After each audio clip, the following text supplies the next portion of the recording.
Halo, assalamualaikum.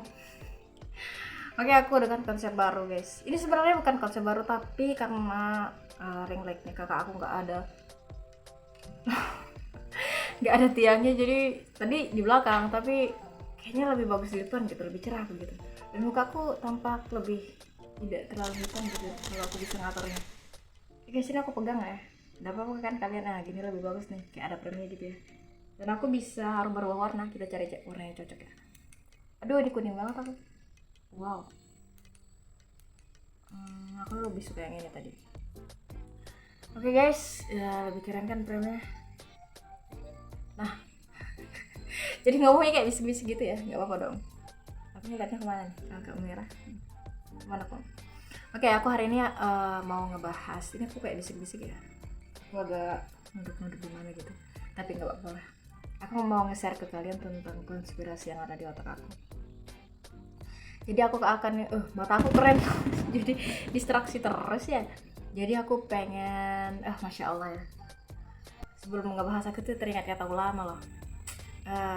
Dan ini juga terjadi di orang-orang sukses di barat. Sebelumnya itu sering dikatakan ulama bahwa bergeraklah kamu, maka kamu akan mendapatkan keberkahan. Nah, maksudnya di sini yang sering disampaikan oleh orang barat itu, jangan menunggu sempurna dulu sebelum melakukan sesuatu. Lakukan aja dulu, nanti bakal dapat kesempurnaan. Ketika kamu melakukan sesuatu dan nunggu kesempurnaan itu, kamu nggak bakal melakukan apa-apa gitu. Kalian jangan kaget ya kalau ngeliat muka aku nggak sesuai dengan waktu kalian nemuin aku gitu, karena ini wow, mata aku langsung ada bulat-bulat gitu loh, karena ini pantulan ring lightnya. Oke, hari ini aku kan ngebahas soal banjir yang terjadi beberapa waktu lalu di kampung aku, yang menghampiri kampung aku gitu ya. Jadi banjirnya lumayan besar, sehingga menutup akses jalan di kampungku, tapi itu tidak sampai mati listrik ya, alhamdulillah. Nah, jadi letak geografis kampung aku itu di pinggir sungai, dan mungkin bisa jadi dibilang penyebab ya. Jadi aktivitas manusianya, dan di sini juga dikelilingi oleh perusahaan dan hutan-hutan baikin dulu. Di kampung juga,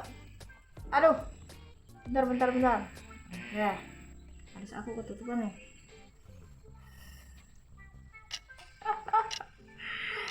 Jadi aktivitas manusianya kalau dari perusahaan ya pasti gundulan hutan lah untuk penanaman sawit ya, terutama di sini, dan masyarakat juga gitu, sawit dan karet gitu. Jadi memang menggundulkan hutan. Masyarakat juga melakukan hal tersebut gitu, sehingga memang dulu tuh sebelum beberapa tahun sekarang ini banjir tuh paling setahun sekali. Kalau sekarang itu bisa setahun 3 kali gitu, rutin banget jadi banjir. Mungkin itu bisa jadi beberapa penyebab ya, selain juga pengelolaan sampah. Di pinggir sungai udah nggak ada hutan juga gitu. Gimana kita bisa ngelihat nggak ada hutan lagi? Soalnya ya kalau yang dari aku lihat itu, hewan-hewan seperti monyet dia udah menghampiri pemukiman kami di sini. Jadi udah kayak musang juga, sering musang tuh menginap di rumahku tuh. Sering kita lihat kalau tiap malam dia ada di atas tuh. Syukur-syukur monyet ya, ini musang nih. Yang makanannya itu dia bukan vegetarian gitu, makanya daging. Musang tuh makan ikan guys, tapi ada juga yang makan luwak, dia kayak manusia juga makan dua-duanya gitu, tapi keseringan dia makan ikan gitu. Terus monyet juga sering, beberapa waktu lalu aku juga lihat monyet di di pohon, keren begini guys, distraksi banget, di pohon kelapa bapakku ya. Itu beberapa penyebabnya. Terus untuk yang kedua aku pengen bahas tentang, gue jadi lupa ya, jadi gak ingat gitu. Aku pengen ngebahas tentang positif negatifnya. Ini masuk dalam konspirasi juga sih, dan beberapa fakta. Kalau untuk negatifnya ya kita, kalau airnya ya kita tidak bisa bekerja, kemudian akses jalan tutup, syukur-syukur kalau nggak mati lampu ya. Terus kita harus membersihkan rumah karena kemasukan banjir, dan barang-barang kita yang di tanah gitu harus kita ikat-ikatin gitu supaya nggak larut, pasti dia larut. Dan kita harus ya, sampah tadi, pengelolaan sampah. apa sih di mana-mana gitu. Dan untuk positifnya, ini konspirasi dalam otak aku, misalnya ini kan kayak simulasi surga gitu, di bawahnya mengalir sungai-sungai. Nah, memang kalau aku ngerasain ya sebelum tinggi ya, yang masih nggak perlu kita jaga tuh airnya. Jadi sebelum tinggi itu kita bisa ngerasain kedamaian gitu, asik. Kalau aku sih gitu ya, karena gemericik air yang mengalir gitu ya. Ya secara kan kalau misalnya banjir itu dari sungai itu masuk ke kita gitu, atau kalau dia lagi keluar itu dia tetap larut ya, akan selalu larut gitu. Terus kalau pagi-pagi itu kita ngelihat dataran yang awalnya itu datar gitu, dengan keadaan banjir tersebut dia jadi air semua, kemudian ada mataharinya, dan biasanya ada embun-embunnya sebelum matahari terbit itu. Wah itu masya Allah, kalian harus lihat.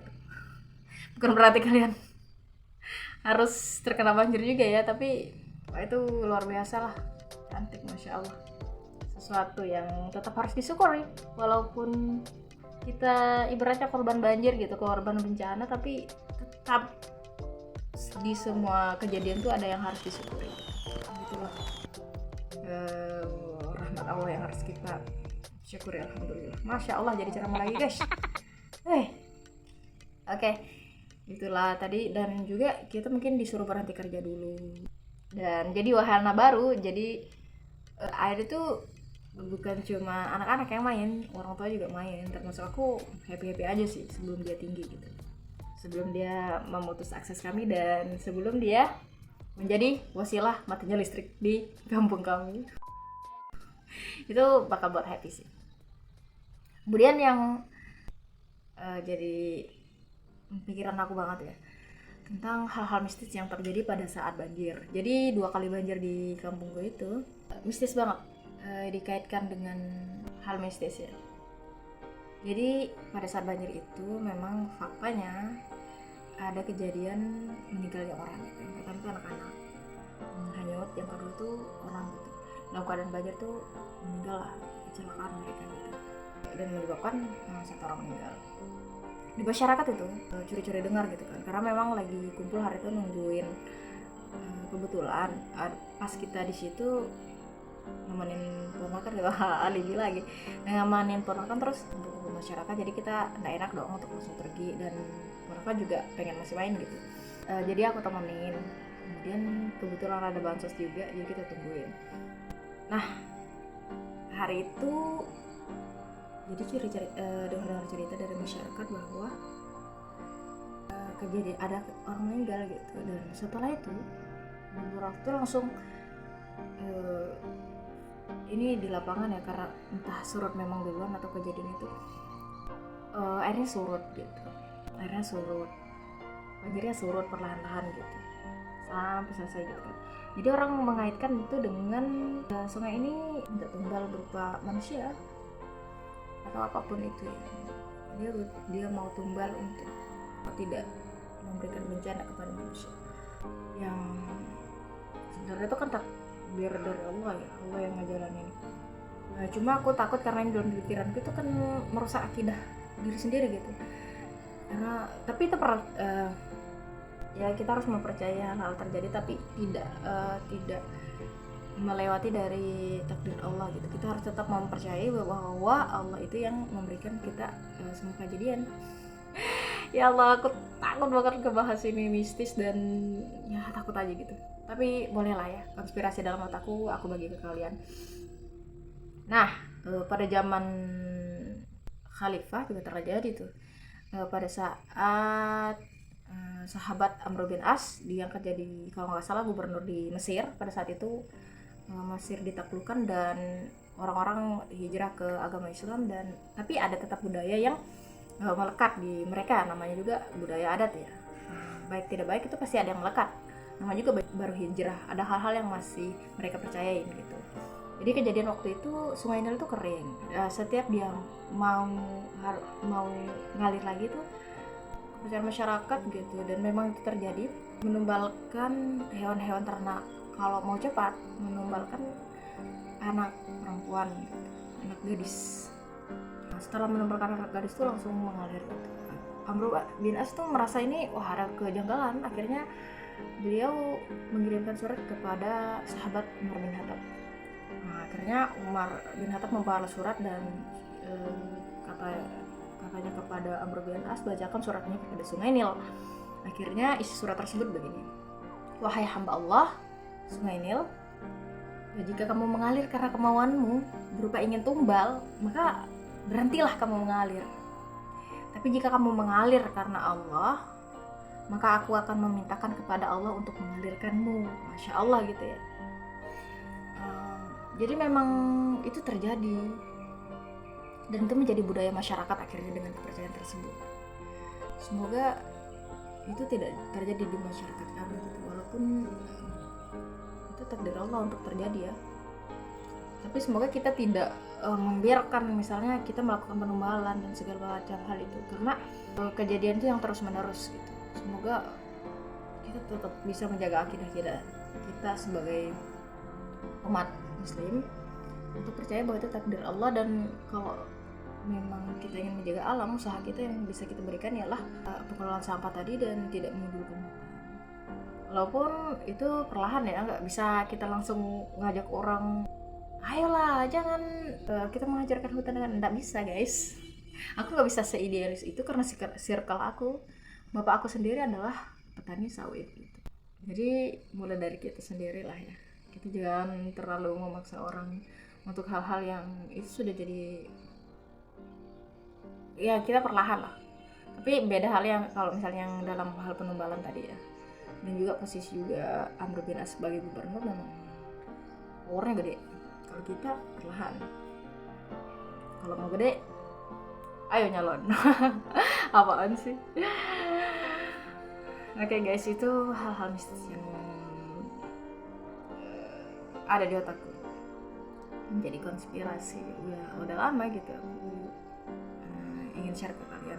Kalau misalnya ada yang nggak sesuai, tolong komen ya. Atau misalnya wah ini kurang, ini salah gitu, tolong komen guys, benarkan aku di kolom komentar, karena aku butuh diskusi juga hal tersebut gitu. Oke guys, see you. Kalian, itu ceritaku hari ini, bagus banget ya, masya Allah. Udah perhatiin, wow, kalau gini terserah dan tidak. Saya tidak guys. Oke guys, see you. Terima kasih telah mendengar ceritaku. Wow. Wah, baru jatuh lagi. Oke, see you. Assalamualaikum warahmatullahi wabarakatuh.